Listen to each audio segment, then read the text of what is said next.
Hai guys, MFBK here. Di kesempatan ini saya ingin mengucapkan selamat Hari Raya dan hari ini saya akan bercakap mengenai ini. Jom ikut saya.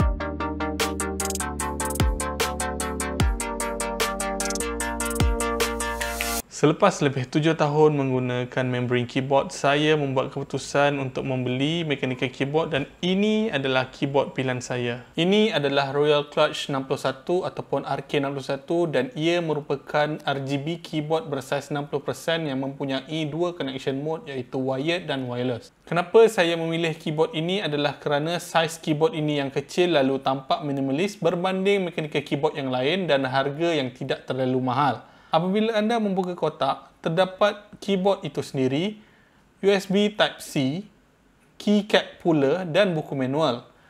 Dari segi varian, ianya datang dengan warna hitam dan putih, manakala dari segi switches anda boleh memilih dari red, blue dan brown switches.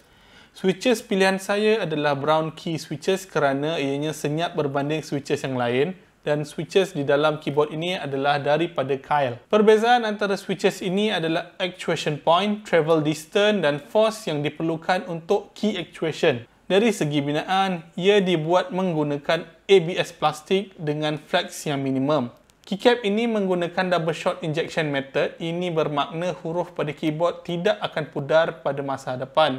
Akan tetapi, disebabkan plastik jenis ABS ini, selepas beberapa tahun ia akan berubah sedikit dari segi tekstur kepada lebih berkilat. Terdapat juga key wobble pada spacebar dan shift key, akan tetapi key lain tidak mempunyai masalah yang sama. Typing dan gaming pada keyboard ini agak selesa kerana arc design pada keyboard ini. Ianya bermula tinggi pada number key dan semakin rendah pada spacebar, jadi anda tidak lagi memerlukan kickstand untuk keyboard ini. Terdapat RGB untuk individual keycap dan anda boleh mengubah light pattern pada keyboard ini dengan combination key atau daripada software yang anda boleh download daripada laman web mereka. Terdapat pelbagai jenis RGB pattern yang anda boleh pilih, akan tetapi untuk lebih customization anda boleh menggunakan software daripada mereka. Selain itu, keyboard ini datang dengan dual mode untuk macOS dan Windows. Anda boleh menukar mode keyboard ini dengan menekan FA untuk Windows dan FS untuk Mac OS. Untuk mode connection keyboard ini, wire mode datang dengan kabel Type-C yang boleh dicabut dan wireless menggunakan Bluetooth. Bluetooth connection boleh di-pair sehingga 3 device dan anda boleh menukar di antara device dengan menggunakan FN, Q, W ataupun E.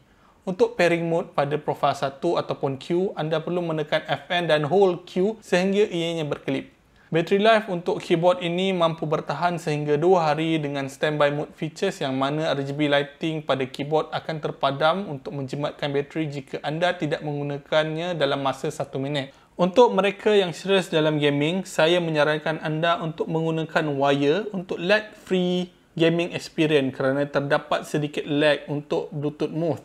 Terdapat juga keburukan pada keyboard ini. Pertama, terdapat beberapa step tambahan untuk anda menggunakan sesetengah key seperti contoh tanda soal, delete dan function key. Anda perlu menekan dan hold FN key untuk menggunakan secondary key yang mana keyboard lain biasanya mempunyai individual key-nya sendiri. Kedua, media function key untuk macOS terlihat seperti terbalik di mana jika anda menggunakan mode window pada macOS, anda boleh menggunakan media function seperti pause dan mula, akan tetapi pada macOS mode anda tidak boleh menggunakan media button tersebut. Harga keyboard ini adalah sekitar RM140 yang anda boleh cari di laman e-commerce dengan mudah atau guna pautan link di bawah. Dari use case saya memerlukan lebih 1 minggu untuk menyesuaikan diri dengan keyboard ini dan setakat ini saya sangat berpuas hati dengan keyboard ini.